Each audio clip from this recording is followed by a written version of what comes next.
안녕하세요. 김연경입니다. 어, 오늘부터는 1부, 2부로 나눠서 이제 방송을 할까 합니다. 여주 관련된 기사들이 요새 좀 쏟아지고 있는데요. 그 여주 관련 기사를 돌아보면서 그런 생각들을 공유하는, 그리고 중요하게 봐야 될 지점이 뭔지 이런 것들을 한번 살펴보는 형식으로 1부를 진행하고요. 2부는 그 여주 역사 그리고 주요 이슈들을 한번 이제 얘기해보는 그런 시간으로 해서 1, 2부로 나눠서 진행하도록 하겠습니다. 지금 못 보던 마이크가 있죠. 제가 하나 구매를 했습니다. 그만 10몇 분짜리 방송을 했는데요. 에코가 너무 심해가지고 그래서 다시 해야 됩니다. 그래서 뭐 어쨌든 해가면서 이런 기술적인 거든 내용적인 거든 수정해가면서 같이 이제 성장하는 걸로 그, 이해해 주시면 좋을 것 같고요. 오늘은 기사를 두 개를 가져왔습니다. 그 일부에서는 그 반려동물 테마파크와 관련된 기사랑, 그리고 도시재생 사업과 관련해서 그 경기 실크를 더본 코리아와 함께 이제 이 MOU를 체결했던 관련된 내용을 한번 알아보고, 그런 얘기를 좀 해볼 생각입니다. 2부에서는 오늘은 여주 역사 관련해서 하나 이제 가져와서 얘기를 해볼까 하거든요.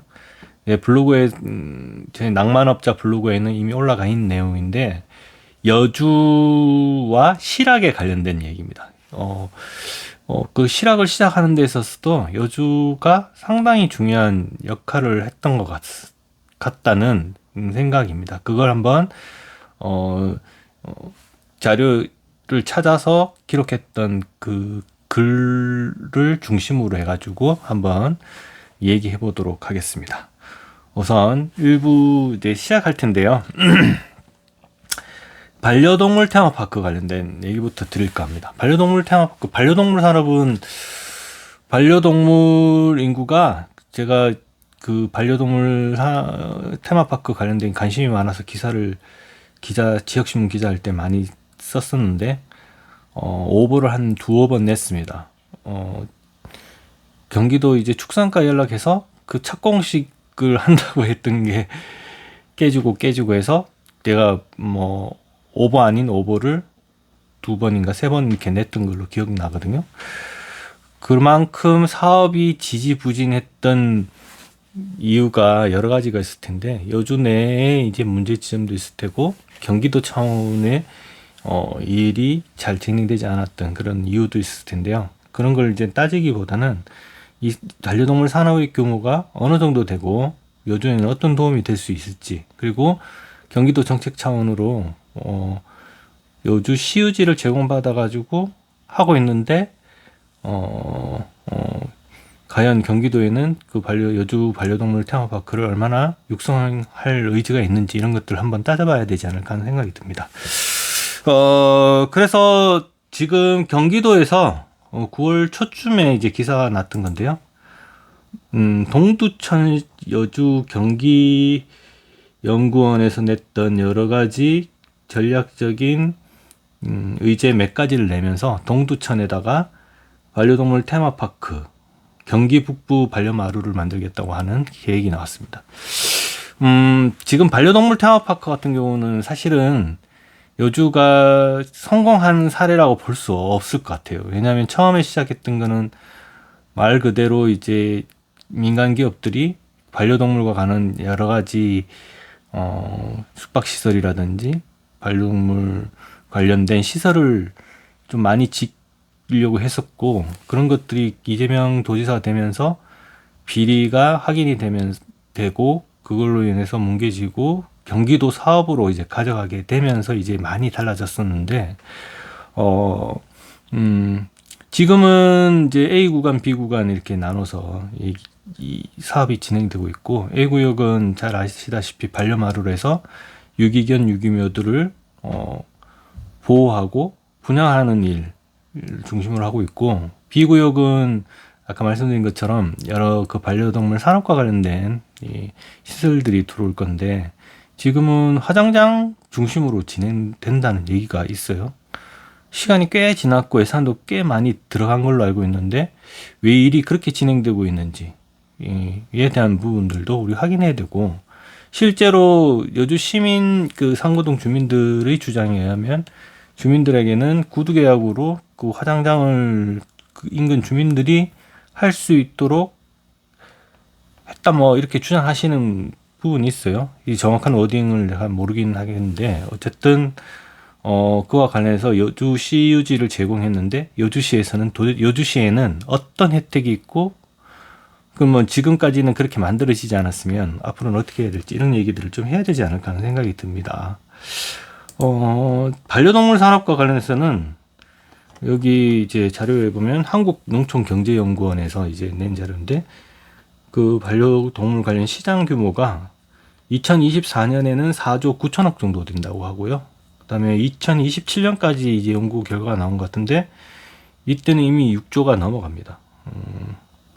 그리고 정부 차원에서는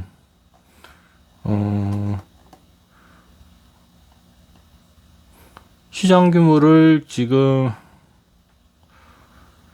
연간 산업까지 해서 8조 원 정도가 되는데 2022년 기준으로 이걸 2027년까지는 15조 원까지 늘리겠다는 게 정부의 기획재정부의 구상인 것 같고, 펫푸드, 그러니까 사료 산업이죠. 이게 이제 전략적으로 주력 사업으로 육성하려고 하는 게 펫푸드, 펫헬스 스케어, 펫서비스, 펫테크 뭐 이렇게 되는데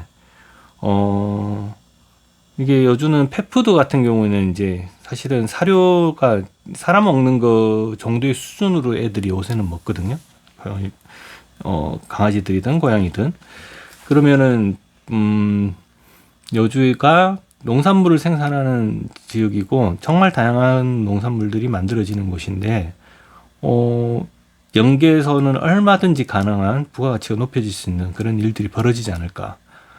여주 농산물이 있든 고급스럽고 또 비싸게 팔리기도 하지만 여주 농산물 못난이 제품이라든지 이런 것들이 여주 농산물로 안 되면 여주 시설 안에서 인근 지역에 있는 그런 잉여 농산물을 흡수할 수 있는 전략을 가지고 저는 여주에 있는 펫푸드 사업 같은 경우도 만들어질 수 있을 거라 보거든요. 그러면 기본적으로 경기도는 여주시 유지를 제공받고 반려동물 테마파크를 만들었는데 여주시에는 뭘 해줄 수 있냐.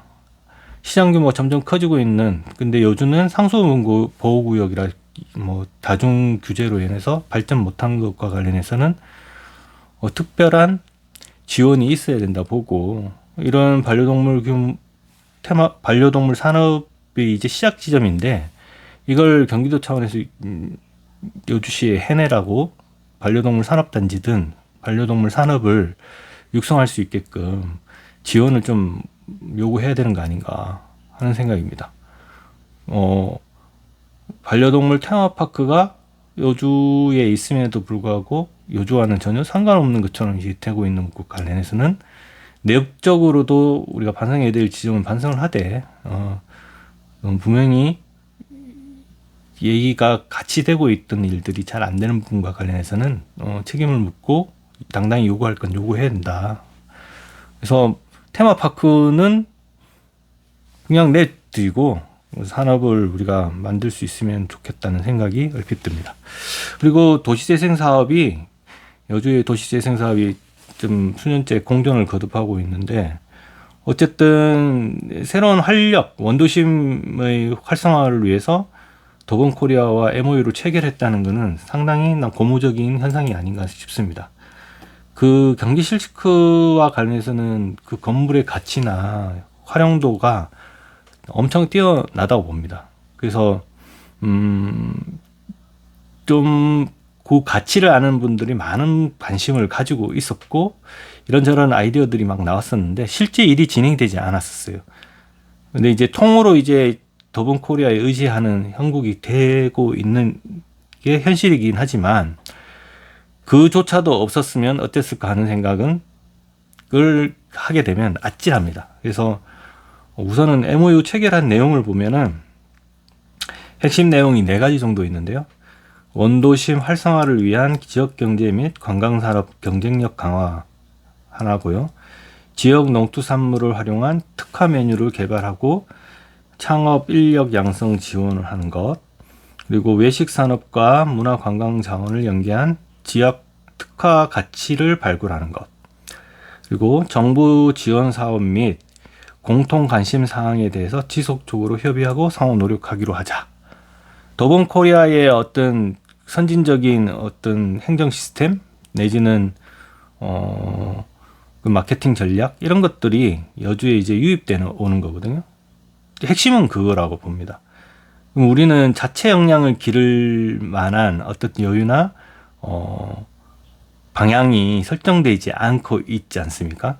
뭐 예를 들어서 뭐 사실은 도시재생 사업이 여주시 사업인데 원두심에 있는 지역 주민들을 한해서 이제 위원회를 들어올 수 있다든지 이런 거는 사실은 그냥 결과론적으로만 놓고 보면은 진행이 안 됐잖아요. 도시재생 사업이 제대로 진행되지 못하고 있는 것과 관련해서 좀 문호를 열어놓고 좀 다양한 사람들이 들어와서 다양한 의견과 활동력으로 이것을 이제 심폐소생술하고 움직일 수 있게끔 만들어야 되는 것들이 이제 지금에서는 필요한 부분이 아닌가 하는 생각이 듭니다. 그래서 특히 이제 핵심 지역이라고 할 수 있는 여기 세종시장 인근에 있는 예전에 구 제1시장 부지와 그 다음에 경기 실크 인근 이쪽이 여주의 원두심 사업의 핵심인데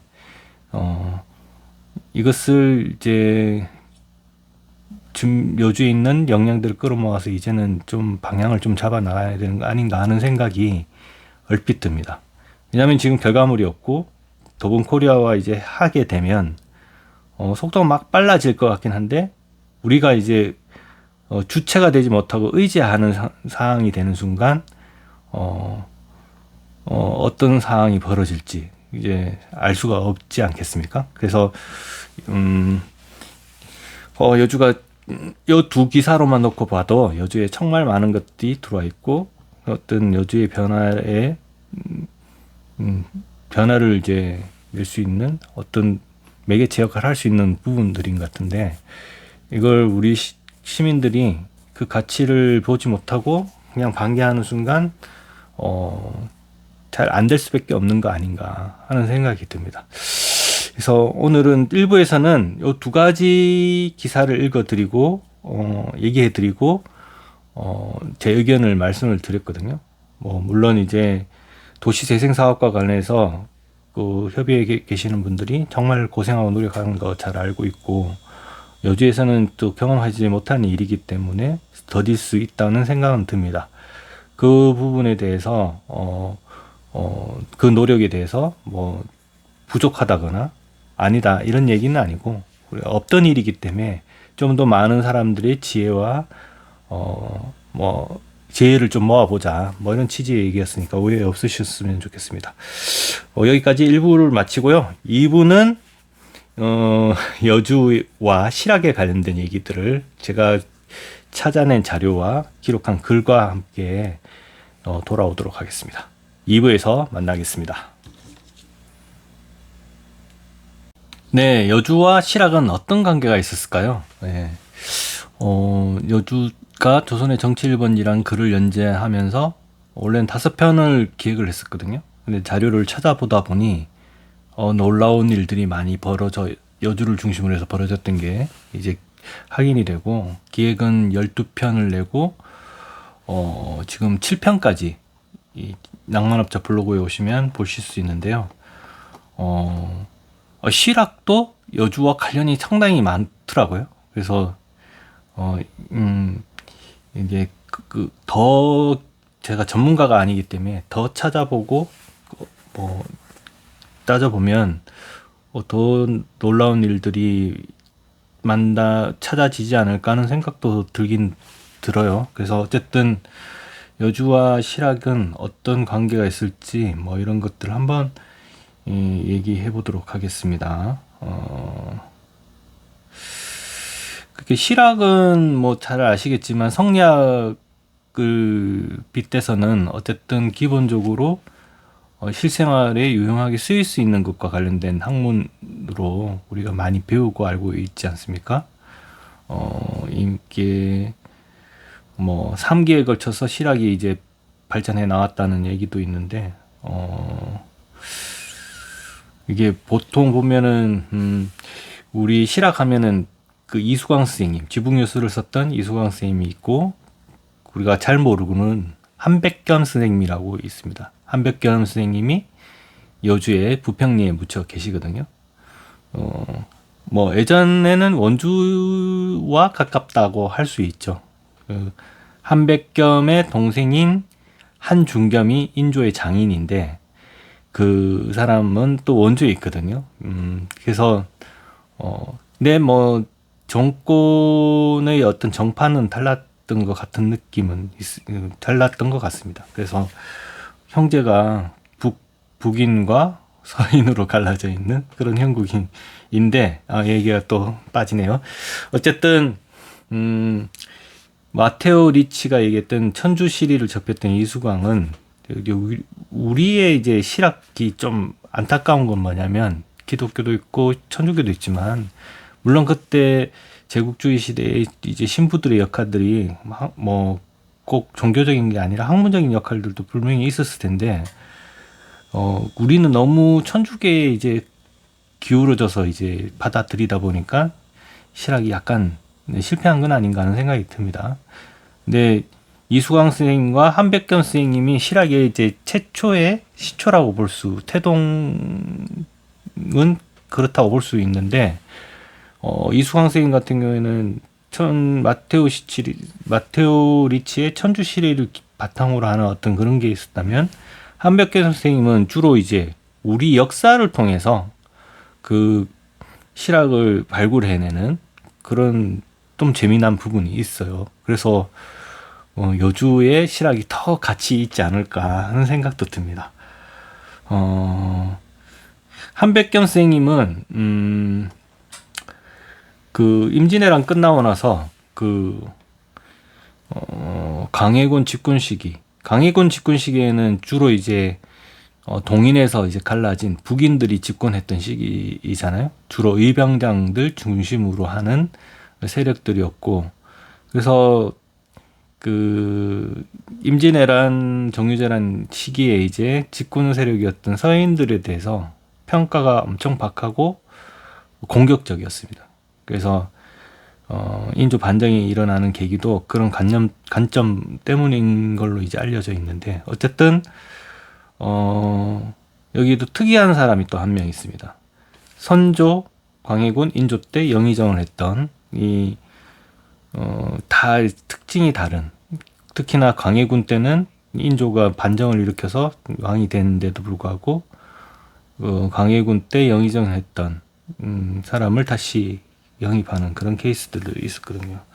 어쨌든 그 북인들의 강해군 집권 시기에 북인들은 임진왜란의 어떤 국난을 극복하고 여러 터져 나오는 사회적 모순들을 해결해보고자 하는 노력들이 있었던 걸로 얘기가 되고 있고요. 특히 이제 세금제도, 공납이라고 하는 세금제도가 일반 이제 민초들에게 이중 삼중으로 어떤 고통을 주는 어떤 제도였던 것 같습니다. 그래서 뭐 농민의 이제 생산품이 아니라 국가 수의 중심을 따라서 이제 과세하는 거라 농민들이 돈을 써서 구해서라도 납세를 해야 되는 그런 시스템이었던 걸로 이제 얘기가 되고 있고, 그때 이제 혜성처럼 등장했던 게 한백경 선생님의 토지 공유제죠. 그러니까 그때 완전 혁신인데 그런 토지 공유제 형태의 정전법이 있었습니다. 근데 이 정전법을 만드는 것도 명자가 묘사했던 정전법이라는 것을 근거로 해서 평양성 밖에 실제 존재했다는 기자정전 이런 거, 그리고 기전유서를 작업을 검증을 해서 접목해 보려고 했던 노력들을 했다는 것입니다. 그래서 기본적으로 우리 역사 속에 있었던 그런 것들을 발굴해서 이 시대의 국난을 극복하고자 하는 노력들을 했던 것들이 여주의 실학의 이제 시작이었다라고 할 수 있겠죠. 그래서 근데 이런 노력들이 네, 인조 반정으로 해서 좀 뭉개졌고, 근데 어쨌든 이원익이라는 영의정이 재등용되면서 개혁은 계속 이어졌던 것 같습니다. 근데 속도가 빨라지게끔 진행됐던 것들은 아니고, 이런 개혁적인 토지 공납 제도 같은 경우에는 뭐 중종 때 조광조라든지 선조 때 유성룡 이이가 주재했던 수미법에서 시작된 것이고, 숙종 때 이 대동법이 이제 평안도하고 함경도를 제외한 모든 지역이 이제 그 적용이 되는 것으로 이제 마무리가 되는, 그러니까 꽤 오랜 시간 길게 계속 여기 해보고 단계별로 여기까지 하고 이렇게 하면서 확대됐던 노력들이 있었던 것이고, 그래서 그런 한백겸 선생님이 이런 정전과 관련된 노력들을 했던 것으로 알려져 있습니다. 그 외에 여주는 그러면 이걸로 그럼 여주가 실학의 뭔가 시작이나 뭔가 중심이었다고 할 수 있냐 얘기가 있어요. 그래서 제가 사실은 우리 실학하면 제일 또 유명한 사람이 성호 이익 선생님 아닙니까? 그 성호 이익 선생님이 여주이십니다. 물론 안산에 그런 기념관도 있고 거기가 그곳이 이제 고향이긴 한데 여주시는 크게 세 개파가 있는 걸로 알려져 있거든요. 기호학파, 그러니까 여주를 제외한 평안도, 황해도까지 포괄하는 지역에 산재되어 있던 기호학파가 있고 여주파가 있고 경주파가 있어요. 경주까지는 어떻게 내려가셨는지 모르겠는데, 근데 이 세 개 지역에 있는 파버들이 조선시대 내내 대동해라는 이름으로 해서 서로 연계해왔다는 거예요. 그래서 어쨌든 성호 이익 스님은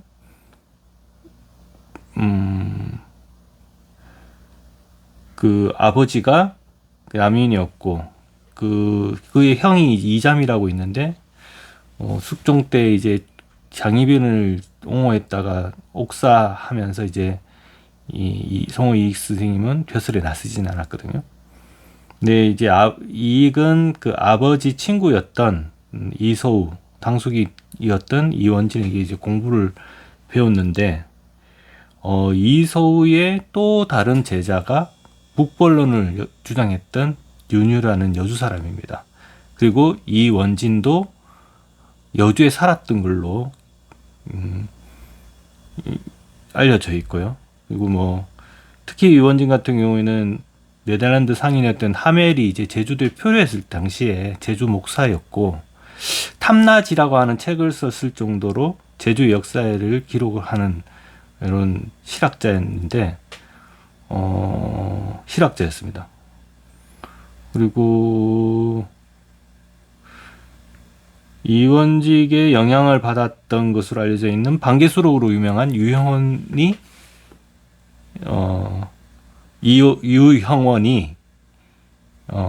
이원진이 유형원의 외숙입니다. 외숙이면서 스승이고, 그리고 유형원은 병자호란이 터진 당시에 그때 당시에 여주 백양동이라고 하는 곳으로 이주해 와서 살고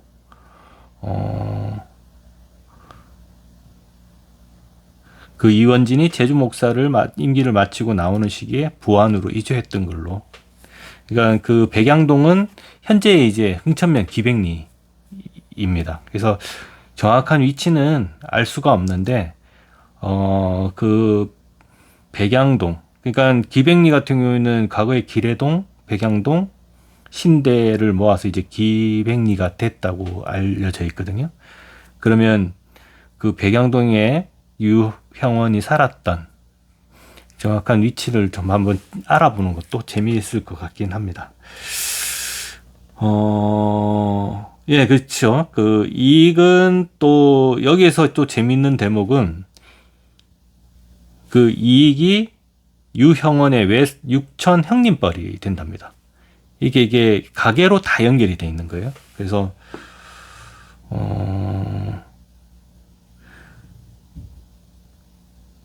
일단 뭐 그렇게 해서 어쨌든 그런 가계도 이 성호 이익 선생님과 또 연계가 있고 이원진의 영향을 받아서 그 여주에 이주해 있다가 공부를 하고 부안으로 이주해 가서 반개수록을 만드는 어떤 결정적인 역할을 했던 것들이 여주 지역에 살면서의 생활이었다는 거가 있네요. 그리고 또 더 좀 대단하다 싶은 것들은 홍성민이라는 사람입니다. 홍성민은 선조, 그러니까 그 실학자 중에 이제 산농공상, 직업의 평등과 전문화를 주장했던 유수원, 그리고 상공업의 진흥을 강조했던 박지원, 면함 박지원 같은 이런 사람들보다 150에서 200년 정도 앞서서 상공의 진흥과 기술 혁신을 주장하는 사람이었거든요. 물론 이제 실학자는 아니고 서인이면서 성리학자입니다. 이 사람은. 그런데 그런 상공의 진흥과 기술 혁신을 주장했던 사람이었고 이 사람이 여주에 있었다는 거예요. 그래서 여주가 정말 이제 그 성리학의 어떤 중심지이기도 하지만 또 다양한 학문과 그 학문이 용인되고 토론이 가능했던 이 지역이었지 않을까 하는 생각이 드네요. 그 외에도 뭐 예를 들어서 이제 그 주호사지 같은 경우도 서양의 학문을 배워보자고 했던 이제 유학자들이 그 모여가지고 공부를 했던 곳이지 않습니까?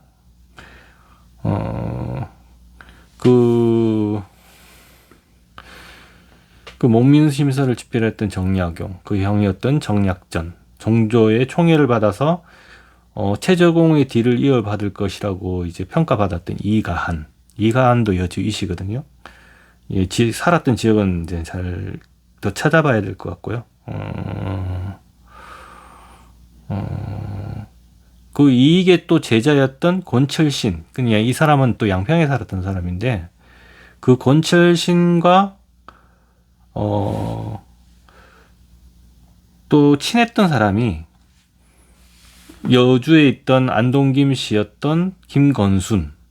이 사람은 여주 지역 초기 천주교 신앙 공동체에서 대표를 했던 사람이라고 하더라고요. 그래서 천주교로 이제 이렇게 연결이 되는 형국이고, 김건순과 어쨌든 중재나 이건 자료를 더 찾아보고 공부를 해야 되겠지만 그런 친구였다는 그거 하나만으로도 우리 유추할 수 있는 것은 여주에 있던 김건순이 그런 강습회를 할 수 있는 공부를 할 수 있는 공간을 구해주지 않았을까 하는 상상을 한번 해볼 수도 있지 않을까 하는 생각이 듭니다. 근데 김건순은 이 강습회를 참여하지 않았는지 또 궁금하기도 하고요. 김건순 같은 경우는 노론 출신인데 14살 때 이미 천주교에 관련된 서적들을 읽고 천당 지옥론이라는 책을 저술했다 하고요. 불교, 도교 등의 다른 학문들과 종교를 또 섭렵했던 사람이라고 합니다. 그래서 권철신과는 주자 가래에 대한 토론을 쭉 해왔던 사람이라 더더욱이 이제 제가 그런 연결고리가 있지 않을까 하는 생각도 한번 해보게 됩니다. 짧은 기간 제가 이렇게 찾아봤을 때는 반개수록을 썼던 유형원이라든지 성호이익이라든지 또 내지는 초기 이제 실학의 거두였고 임진왜란 이후에 조선의 핵심 과제였던 대동법 세제와 관련된 연구를 하고 정책으로 입안했던 한백견 선생님 이런 분들이 다 있었고 또 실제로 이제 보면은 연암 박지원 손자인 박규수가 로 해서 개화사상으로 발전했다는 얘기도 있거든요. 연암 박지원의 손자였던 박규수로 인해서 개화사상, 그러니까 개화사상은 일본의 그 중심으로 해서 우리가 서양 문물을 드리자고 했던 그런 사상이란다면, 그 여주에서는 특별하게 박규수가 여주에 살았는지는 잘 모르겠지만 그런 개화사상에 영향을 줬다고 얘기를 하는 사람들이 있고, 근데 그 여주 출신이었던 홍영식이라든지 민영익이라든지 이런 사람들이 박규수의 문화생이었던 걸로 알려져 있습니다. 그러니까 좀 더 자료를 찾아보고 공부를 해야 되겠지만, 실제로 이 실학이 개화사상으로까지 연결이 됐는지, 개화사상의 일부가 실학의 일부가 개화사상의 일부는 실학으로 전파되었던 그런 실용적 학문을 했던 사람들에 의해서 만들어진 건 아닌가, 이런 뭐 상상을 또 할 수 있게 되겠네요. 그래서 제가 오늘 말씀드린 것에 여러 가제들은 있지만, 제가 검색을 통해서 찾아본 기록들은 그 낭만업자 블로그에 오시면은 여주 역사 이야기라는 폴더가 있습니다. 그래서 거기에 이제 마지막 편이었던 새로운 시대를 열망한 여주 실학을 키워내다 이런 제목으로 그 연장 글이 있으니까 자세하게 보시고 싶은 분들은 그렇게 보시면 좋을 것 같습니다. 그래서 여주가 초기에 정말 그 조선을 건국하는 데도 핵심 역할을 했고, 뭐 성종 시절부터 해서 중종에 이르기까지 그 훈구파와 살인파의 이제 대결 구도에서도 훈구파 핵심, 살인파의 핵심, 뭐 이런 사람들이 또 여주 출신으로 포진돼 있습니다. 그리고 인조 반정에서도 이괄이라는 사람이 여주에서 살았던 사람이고, 물론 이제 반정을 해서 몰락은 했지만 그 인조 반정에 또 핵심적인 역할을 했던 사람이 여주 사람이었고, 하여튼 그런 여주 조선의 역사 구비구비에 여주 사람이 관련되지 않은 것들이 없습니다.